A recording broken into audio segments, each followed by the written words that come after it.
What's going on, everyone? My name's Tenebris Infinite, and today I'm bringing you dudes a tier list on all the brand new locations added in the Farmlands. With almost double the amount of what we have in the forest region, there are tons of new locations to build at. Some better than others. Today, we'll go through each of these control points, list out their pros and cons and the space you have available to build, and then at the end, we'll rank each of them in a proper tier list. If you like this video, don't forget to hit the thumbs up button, and if you're new to the channel, consider subscribing to stick around for more in-depth Generation Zero content just like this. And for the first control point we'll be looking at today, we're going to talk about Sjoglimten, which is now technically the first control point that you'll encounter in the game. Now, a common thing with all Farmlands control points is that the building space is actually rather barren. There isn't very much to utilize, and objects of interest are usually kept outside of your building space as opposed to within it now at this point. Now, this is something that I think has actually heavily detracted from the opportunities we have with base building here in the Farmlands. The problem is that all of our bases are going to wind up feeling very samey. You just make like a square box and maybe a couple other boxes nearby it with the available space. But when we have, pre-built structures and objects of interest to utilize in our builds, that allows us to be a little bit more creative with the things that we're building, and also it offers unique opportunities to utilize cover amidst all of the crazy chaos that is wave defense. Luckily enough, not all of the control points suffer from this barrenness issue. Over at the Overby control point, there's quite a few things that you can utilize for some creative builds. There are two dead tanks that manage to take each other out in some sort of an epic battle, leaving multiple large craters around the building area.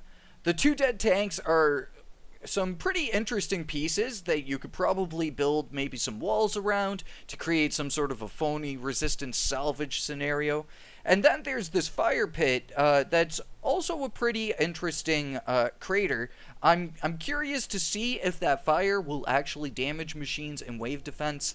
But other than that, you don't really have too much that you can utilize for wave defense, more so just for maybe some potential creative builds. Overby is a pretty good spot to come to build a base at, but we'll get to some better ones on this list here. Sadly, Smultron's not one of them, and unironically, Smultron winds up being a pretty small build space that you could utilize. There's this nice wooden cabin nearby, but you can't utilize it for building, and it's completely inaccessible to the player. There's a couple build spaces with this wooden cabin, and even though the car is nice because you can set up some sort of a trap near there, I can't see it offering any other benefit to the player, even when it comes to base building. The scenery might be pleasant to some players, potentially, but other than that, Smultron doesn't offer anything other than an open building space. Luckily enough, Tveberga totally makes up for that last control point, offering one of the most detailed control points in the Farmlands. Even though Tveberga is a little bit smaller on the building size, its creative direction is excellent, and the unique sources of cover that you have are really useful. Alongside that, you also have a tractor in the back end that you can use for traps. It's really a shame that a lot of the other control points didn't utilize what benefits Tveberga the best here, is the fact that we can build in the Kunsam shipping area. That allows us to creatively interact with the set dressing that is around our base. And, I wonder if just a few of those houses had maybe been shifted into the building space, if that would have benefited a lot of these less interesting building spaces. I don't want to rag on it for the entire video, though. I'm not about that. So, for the less interesting places from now on, we'll just cover them pretty quickly here. So, next up we have Floda, a pretty decently sized building space with some unique shipping crates that you can utilize during wave defense. These shipping crates are the same ones that the machines utilized on Apocalypse Day to invade the entirety of Stentorpet here. offering our first pre-placed objects with doors that we can use. It's actually pretty awesome, and I think will serve to be a huge benefit in the middle of wave defense. Again, these pre-placed objects are completely immune to machine damage, so they won't be destroyed in the middle of wave defense and could probably be used for some pretty crafty tactics. Next up, we have Dyrbo, which is a pretty awesome building space. This area offers a respectable area to build in, just like Floda, but offers a lot more visual detail and a lot more pre-placed objects that you can utilize for interesting builds, as well as interesting utilities for wave defense. These craters serve as excellent spots to set up traps with landmines in, and the sandbag encampment over here offers a perfect opportunity to take out machines as they're spawning in, with, again, set pieces that are indestructible.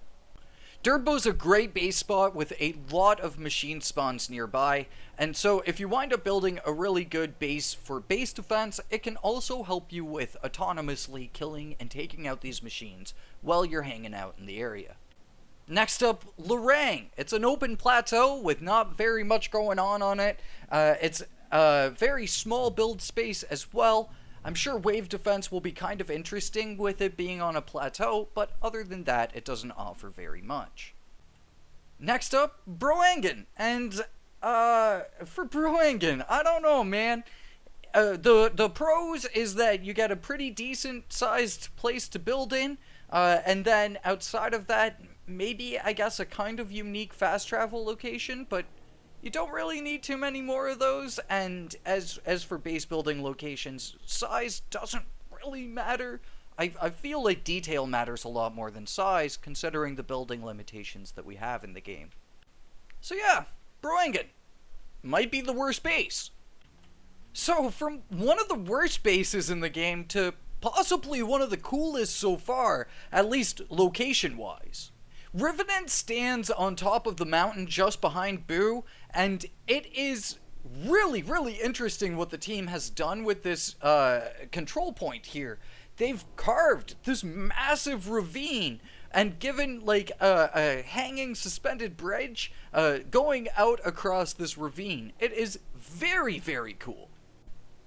The building space it offers you isn't that big of a building space or that detailed of a building space, but just the fact that your base is sitting on top of this mountain with a giant ravine carved into it is pretty cool in itself. Next up, Stentorpet, a kind of bizarrely small building space. This place doesn't offer you very much outside of the fact that there are a number of downed Lucet commune members sitting around this house that's very close to this location, as well as some kind of ritualistic areas nearby. And you can utilize them for some quick and easy farming, so you might want to take this spot and build a storage base here and just farm off of those Lucet members and store whatever you get off of them and kind of create like maybe a miniature backlog here, but other than that, there ain't too much going on. Okay, so for our second last control point we're going to be looking at today, we're going to talk about Guldängen. If you wind up having the flickering roof problem here, just quit to menu, and when you jump back into the game, the flickering roof will be back to normal. The fields near Guldängen regularly spawn big machines, so you can utilize this location as a big machine farm, gathering all the ammunition bits from them as well as medkits too. The only thing that I would advise if you do utilize this base as a big machine farm is to build your base out of concrete so that way it doesn't get destroyed while you're trying to farm machines. But then, outside of that, you have a few hay bales, a tractor, and a power line that you can utilize in the building space. The power line's kind of hard to work with, but outside of that, it's a rather detailed building space, and even though it's got the glitchy roof, I'm trying to not hold that against the place too much, and hopefully we'll see that flickering asset, I think it's some sort of Z infighting probably, fixed in the future. And finishing this list off on a high point, let's talk about Joangen. I really enjoy Joangen. Just nearby it is this little target range, this little kind of ghetto shooting range setup.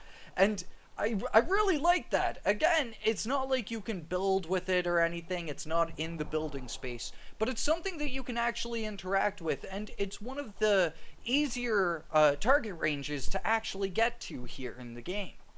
We'll have to see if it becomes my new favorite target range to use for testing in the future. But then, outside of that, you have a maypole, so you can celebrate midsummer here, some nature outcrops, as well as half of a kind of deck patio that you can also build around and utilize as maybe an interesting way of getting into your base. I think that there is a lot of creative direction with this place, but not like a heavy pressing amount, unlike the Kunsamb area. Instead, with this, it's more just like a little bit of guiding.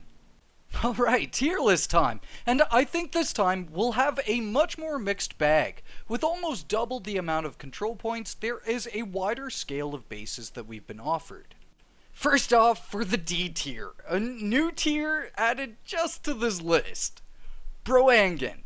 It just feels like the epitome of what bad base building spots could be like in Generation 0, and hopefully will be the only one that is so virtually devoid of interest. Then C tier, not exactly stepping it up, but at least offering some slight merit to the player to build at. And for this, we've got Lerang, Smultron, and Sjoglimten. All of these places are pretty poor to build at, but might offer some simplicity to players looking for a clean building space. Next up is B tier, where these bases offer you something unique or some sort of benefit in their location on the map. For this, we have Overby, Stentorpet, and Guldängen. All these spots are great to build at, either offering quick farms for storage bases or Stentorpet with its dead tank features. And second last for today, the A tier. These locations you need to scout out to see if you want to build a base at them. And one A tier location here that I'd actually advise you don't build a base at and leave for base assaults purely, as the best control point in the whole game at this point to leave for base assaults. So those are Tveberga, Dyrbo, and Rivanen. Tveberga and Dyrbo are some excellent locations to build a base at, offering some of the best creative direction and unique set pieces to work with across the farmlands. And Rivanen is the ultimate location in the game for assaults. Its base size isn't super great for base building, but it's perfect for base assaults. A very compact space that makes the Phoenix base you assault just one dense chunk to get through.